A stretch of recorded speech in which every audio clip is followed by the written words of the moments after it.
एक बार पार्वती ने भगवान शिवशंकर से पूछा, ऐसा कौन सा श्रेष्ठ तथा सरल व्रत पूजन है जिससे मृत्यु लोक का। उत्तर में शिवजी ने पार्वती को शिवरात्रि के व्रत का विधान बताकर यह कथा सुनाई। एक गांव में एक शिकारी रहता था। पशुओं की हत्या करके वह अपने कुटुंब को पालता था। वह एक साहूकार का ऋणी था, लेकिन उसका ऋण समय पर न चुका सका।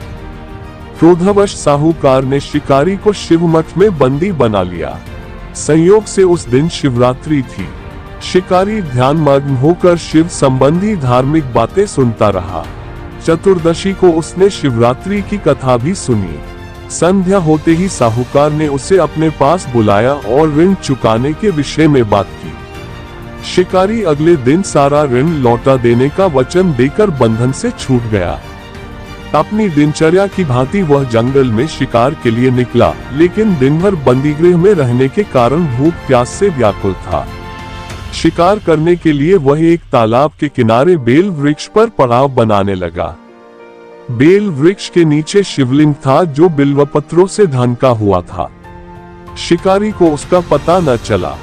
पड़ाव बनाते समय उसने जो टहनियां तोड़ी वे संयोग से शिवलिंग पर गिरी।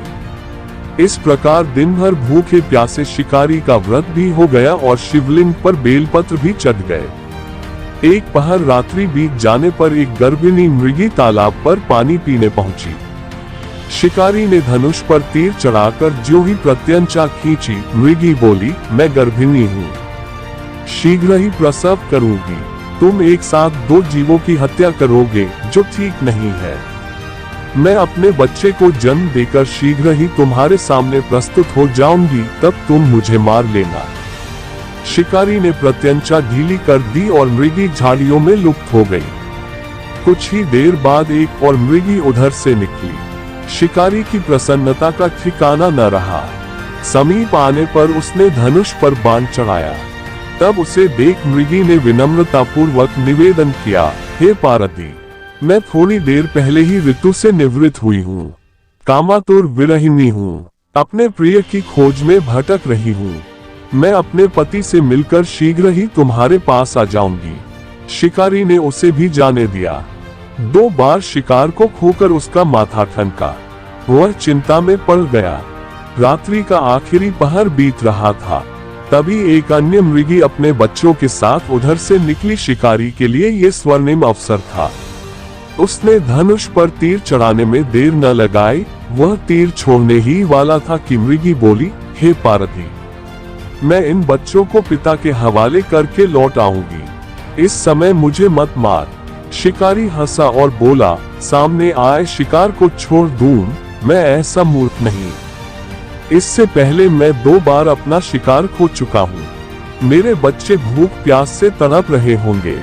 उत्तर में मृगी ने फिर कहा, जैसे तुम्हें अपने बच्चों की ममता सता रही है, ठीक वैसे ही मुझे भी, इसलिए सिर्फ बच्चों के नाम पर मैं थोड़ी देर के लिए जीवनदान मांग रही हूँ।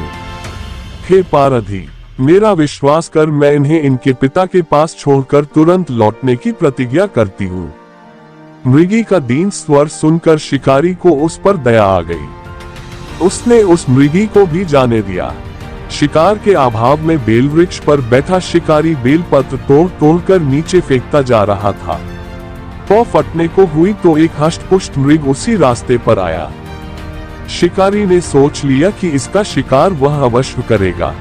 शिकारी की तनी प्रत्यंचा देखकर मृग विनीत स्वर में बोला, हे पार्वती भाई, यदि तुमने मुझसे पूर्व आने वाली 3 मृगियों तथा छोटे छोटे बच्चों को मार डाला है तो मुझे भी मारने में विलंब न करो, ताकि उनके वियोग में मुझे एक क्षण भी दैख न सहना पड़े।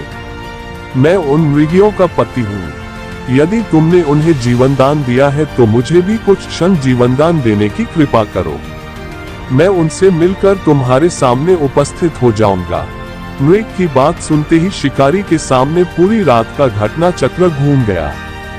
उसने सारी कथा मृग को सुना दी। तब मृग ने कहा, मेरी तीनों पत्नियां जिस प्रकार प्रतिज्ञाबद्ध होकर गई हैं, मेरी मृत्यु से अपने धर्म का पालन नहीं कर पाएंगी। अतः जैसे तुमने उन्हें विश्वास पात्र मानकर छोड़ा है, वैसे ही मुझे भी जाने दो। मैं उन सब के साथ तुम्हारे सामने शीघ्र ही उपस्थित होता हूँ। उपवास, रात्रि जागरण तथा शिवलिंग पर बेलपत्र चढ़ाने से शिकारी का हिंसक हृदय निर्मल हो गया था। उसमें भगवत शक्ति का वास हो गया था। धनुष तथा बाण उसके हाथ से सहज ही छूट गए। भगवान शिव की अनुकंपा से उसका हिंसक हृदय कारुणिक भावों से भर गया। वह अपने अतीत के कर्मों को याद करके पश्चाताप की ज्वाला में जलने लगा।